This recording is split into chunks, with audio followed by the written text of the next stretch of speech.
This is Brick Squadron, and I am here for my first live stream. How you doing, guys? I'm going to be reviewing 3 different LEGO sets today, and also talking a little bit about what could potentially be coming new for LEGO Star Wars this year. Alright, so the first one I'm going to do is the Republic Gunship, right here. The Coruscant Guard Gunship is the more official name. And it comes with 5 minifigures and is priced at $180.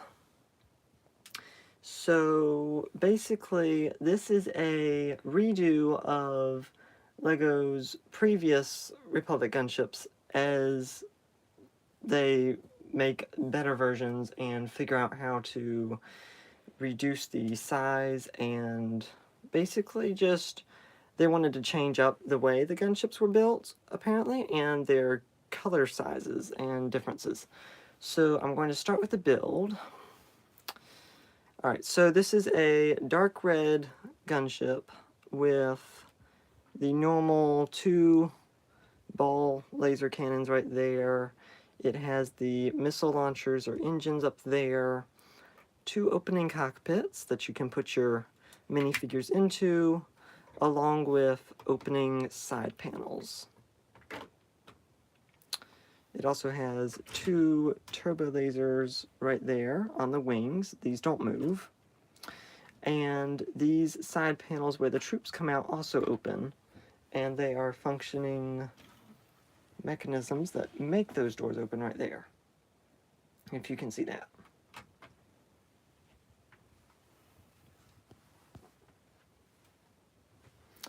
Alright, so basically this is a gunship designed to be a playset, and you can see that by the handle right there. You can pick it up. It is very back heavy because a lot of that weight is in these engines, wings, and lots of bricks around there supporting the wings. And even with all those supports and paneling, these wings still are a bit wobbly, as you can see right there. The stickers on this thing basically consist of Republic symbols, which are pretty nice. I like that. And they also included 2 up there as well. So the cockpits, they're both the same. Both have a little seat in there and a control panel for the pilots. The wings don't go up and down or move side to side any. They just wiggle a bit. And then, if you can see right there, there's a little compartment where you can put your shock trooper blasters or thermal detonators or whatever you want to store in there. And then it has the rear laser cannon as well as the engine vents. Picking it up, it's reasonable. It's a bit, like I said before, on the backwards heavy, so it's leaning backwards quite a bit. But you can always fix that. Again, these front turrets move around a bit, and these side panels, I'm not entirely sure if I like them because they don't open up all that well.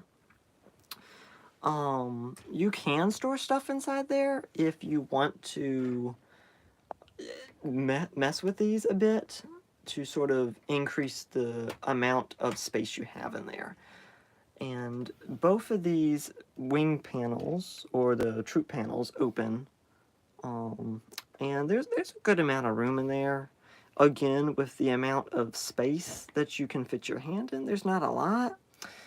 But still, it's good and reasonable. The back panel does open as well, and it has a little Republic symbol down there. So pop that open. And normally, as gunships are supposed to be used, they're supposed to store AT-RTs in there to drop out. But there's obviously not enough space in there for that. You can fit a good, maybe 10 minifigures in this gunship. The 2 pilots, 2 minifigures in the storage compartment, and then the remaining inside the actual troop section. I really like the colors that they did with this. The striping on those panels look really nice. But again, it does come with stud shooters, and these don't turn or move or anything. There are no missiles in the engines like they would normally shoot out of those missile launchers right there. And the handle to pick the entire gunship up is very exposed and leaves a big gap back there. So if you don't like that, I'm sure you can find ways to take it out. And again, the back panel does not give you a lot of room to open. Like, you can barely fit a minifigure in between that gap right there. So it's pretty hard. I do like how they included these little mechanisms right there where you can flip open the troop doors and close them. Mine, I'm not sure if this is for everybody's, but mine has a bit of a problem closing completely. So like if I open it with the troop door, with the control, and then when I go to close it, it doesn't want to close all the way. You sort of have to tap it like that. I think it has something to do with the way the cockpit is, because this thing is secured by a front clip, not a back clip like the older versions were. So I think some of these plates are pressing down on the door, preventing it to close. I'm not entirely sure, but again, that might be just a problem that I'm having. It is a very, very nice looking build. It's very solid, very stable, so if you drop it, there's not going to be a lot of damage done to it. And the minifigures go well with it. I think LEGO did a reasonable good job on this. And yeah, that is a 5 out of 5 stars. Again, you can modify it to take the stud shooters off and open these cargo doors to give you more room in there. That is something I will probably have a video out later on, how to fix and modify the gunship. Moving on to the minifigures from the gunship. You have 2 shock troopers, Commander Fox, Chancellor Palpatine, and Padme. So I'm going to start with Fox first. This guy, we've been waiting for a Phase 2 Commander Fox for a very long time. You can see he comes with those twin blasters. And he has a gray sun visor right there that sort of goes with the gray lines right there on his helmet. And he looks pretty good. Normal Clone Trooper helmet. And yeah. The armor plating on the torso of this guy, though, this is where it really starts to get confusing, because as it's printed on a red background, a red torso, the white printing sort of turns pink. I'm not sure if you guys can see that, but because LEGO didn't either do enough ink on there or didn't do the entire torso white and then print that red, his chest armor and back armor looks a bit pink. The legs is not a problem because it's white with red printing, but the chest armor is a bit of an issue. Really nice helmet. I really like how they did the shock trooper details right there. Again, just normal Clone Trooper head. And you'll note that he does not come with a waist cape. Instead, it is printed, like LEGO has been trying to do with us for a while now. Again, that's something that I don't like about their recent Clone Troopers. But, I mean, we got a Phase 2 Commander Fox, so you can't really complain about that. Back printing looks pretty good, pretty normal for a Clone Trooper. Like how they did the design on him. And moving on to the 2 shock troopers we get. Again, we have also been waiting for shock troopers for a pretty long time. And these have the normal helmet holes like Commander Fox and all the other modern Clone Trooper helmets do. Same helmet, same head as Fox and the normal Clone Troopers. These guys come with normal blasters, and the printing looks really good. I like how they did the stripes and all the detail on these guys. Again, really nice printing with the shock troopers. They're some of my favorite Clone Troopers, by the way. Old Palpy, or Palpatine, he also came with the gunship, and he looks pretty evil. He's got dark red skirt piece with a robe, and the interesting thing about this is it has printing on the back section of it, which I kind of liked. As far as I know, this is the first Palpatine that LEGO has released that has a skirt piece. And he does have a double-sided head, so he can be the happy Palpy, or evil Mr. like, let's kill everybody. So we also have been wanting a Chancellor Palpatine for a very long time now, and he goes well with the Clone Wars era, along with the Padme that came in the set. She comes with her silver blaster and Clone Wars outfit with an angry face, and with a normal face. Not very happy, not very sad, just normal. Again, Padme looks pretty good, has that... I'm not sure if this is a new hairpiece or not. It looks pretty unusual to me. I've not seen it before. So, minifigures for the Republic Gunship are very well. They did come with the bag of rangefinders and sun visors for the Clone Troopers to add on. And I will give the entire set a 5 out of 5 stars. Here's the box for you guys, just so you can see it. Yeah, looks pretty good. The gunship's flying over Coruscant. My box has come a bit open. The tape wasn't secure. Sorry about that, guys. Sorry about the camera jiggling. It's kind of hard to get the whole box in here. But it kind of shows the functions of the gunship in a reduced version. But yeah, $140, the Coruscant Guard gunship. Pretty good Lego set. Would definitely get one if you don't already have it. I'm going to slide this aside and try not to hit all the other numerous Legos that are over there. And I'm going to get on to the set I'm most excited about, the Executor Super Star Destroyer set. So this one came with no minifigures, and it is mostly just light and dark gray tiles.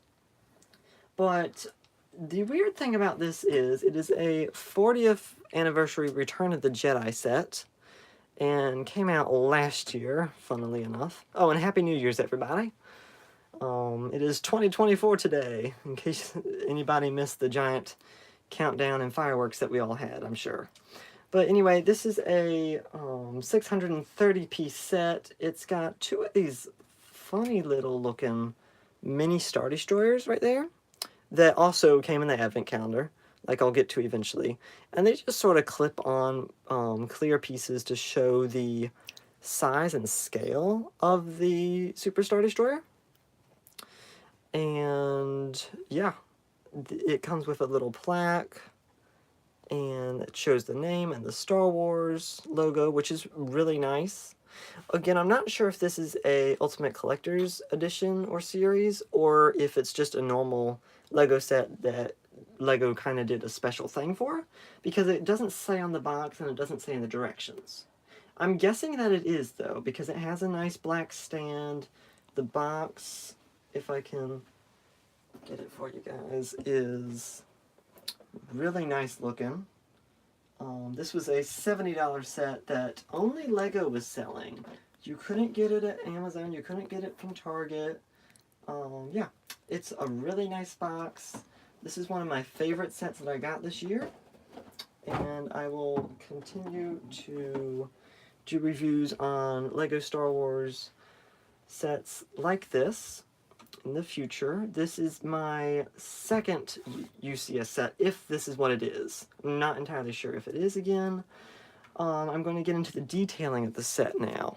It's really nice. It's got lots of what they call greebling, which is all these little small detailing pieces that are like kind of random, just put in there.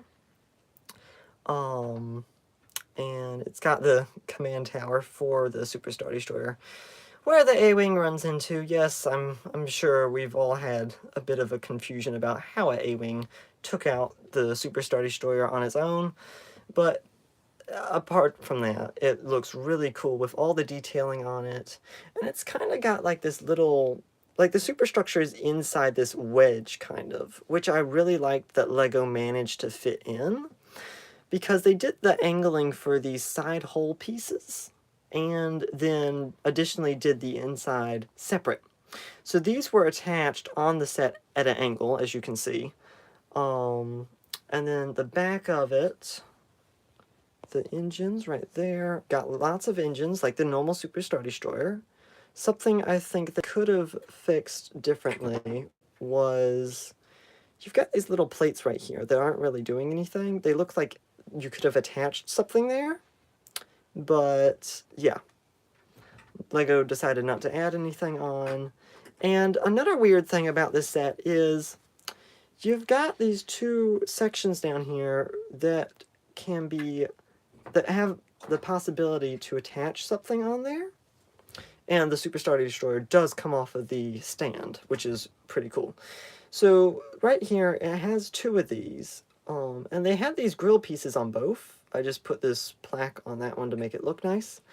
But basically, Lego could have added on minifigures right there.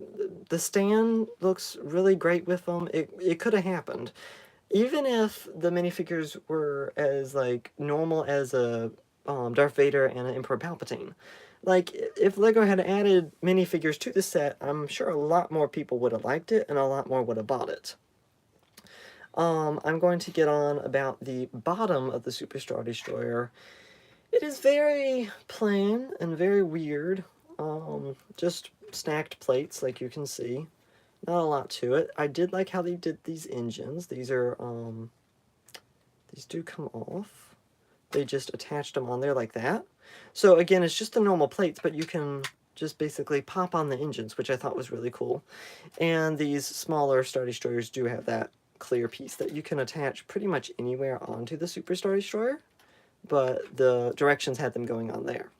So yeah, the back and bottom of it is very, very bland, and the attachment bit for the stand is right there.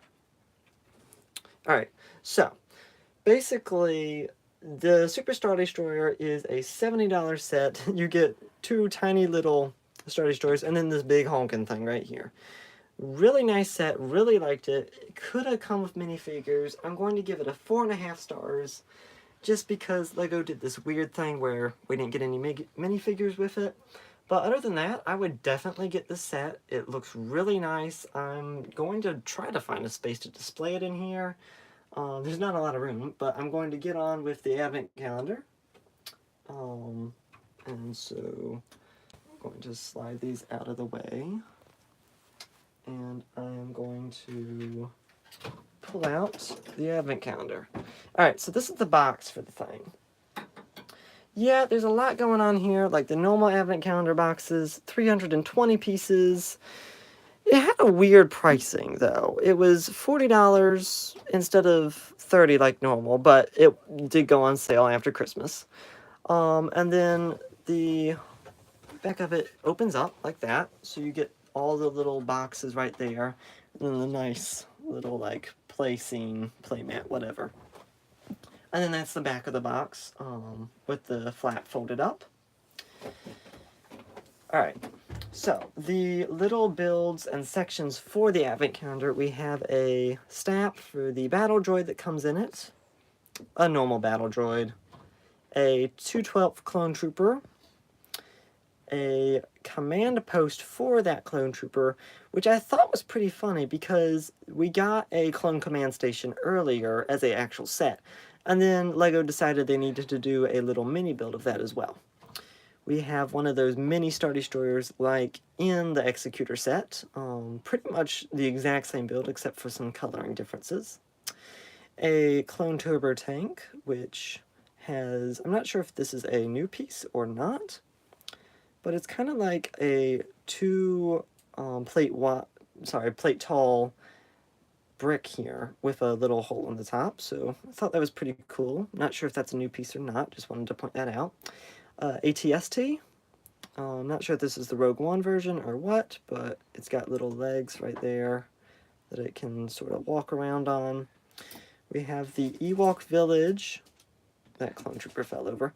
The Ewok Village, which I'm not... Is this an Ewok Village, or is it like a weird table with plants? I'm not entirely sure, but seeing as we did get an Ewok in the last day of the advent calendar, I'm assuming it's an Ewok Village.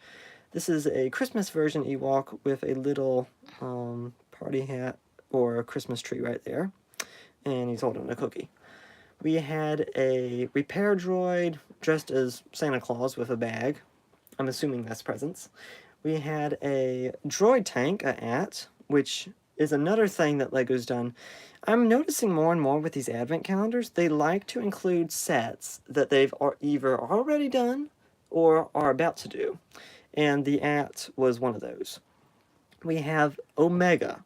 This was the biggest thing about the advent calendar, I think, because until recently, until this advent calendar, Omega was already only found in Cad Bane's ship set that was $170. So unless you were willing to spend that to get Omega, it wasn't worth it. And she does have arm printing, which is pretty cool, and just a two-sided head, like normal, a kind of angry face and a normal happy face. And this is the same Omega from that set, and nothing different there. Still Season 1 Bad Batch. That was pretty cool find in the advent calendar. We have a kind of sled or sleigh for Omega. We have the Mandalorian's N1 Naboo Starfighter.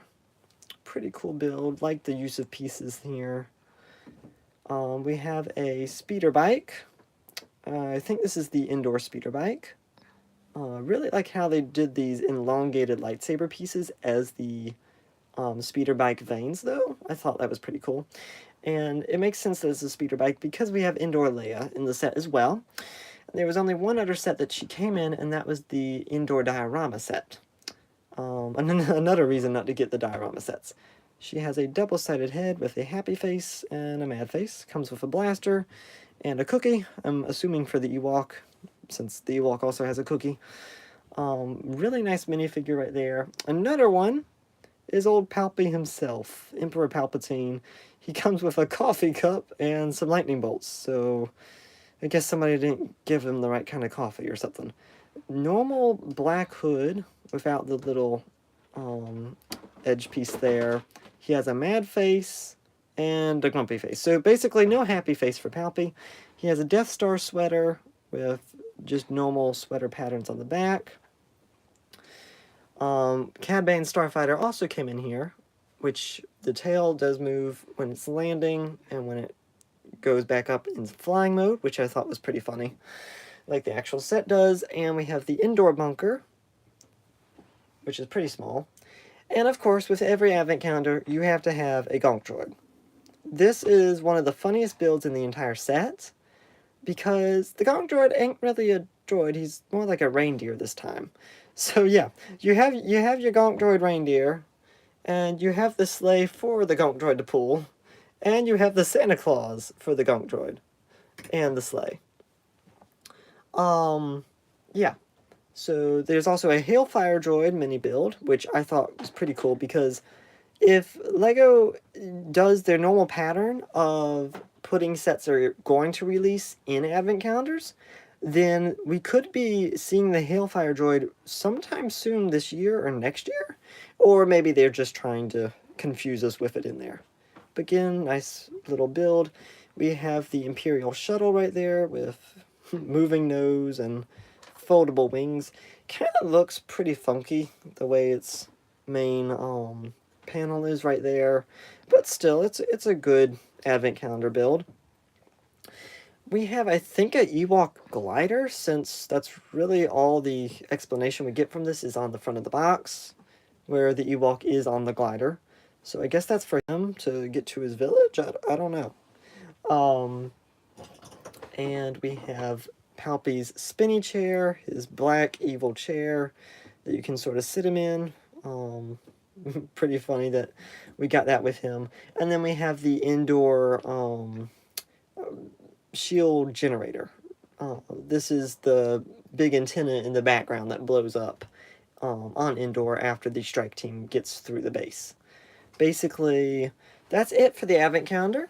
It's a really, it's a good set if you want an advent calendar, especially if you want the Omega and the Emperor Palpatine from it. That was the main reason I wanted it. But also, these other mini builds are really cool and pretty creative use of pieces right there. Yeah, so if you don't have one, it's a bit late to get one, but I'm sure you could find it somewhere on Bricklink or eBay somewhere if you wanted all the little different mini builds. I'll give that 5 out of 5 stars, just as a nice set. Alright, so Some of you may have heard that the Clone Trooper versus Battle Droid Battlepack has come out today. It's $30. You can only find it on LEGO that I know of.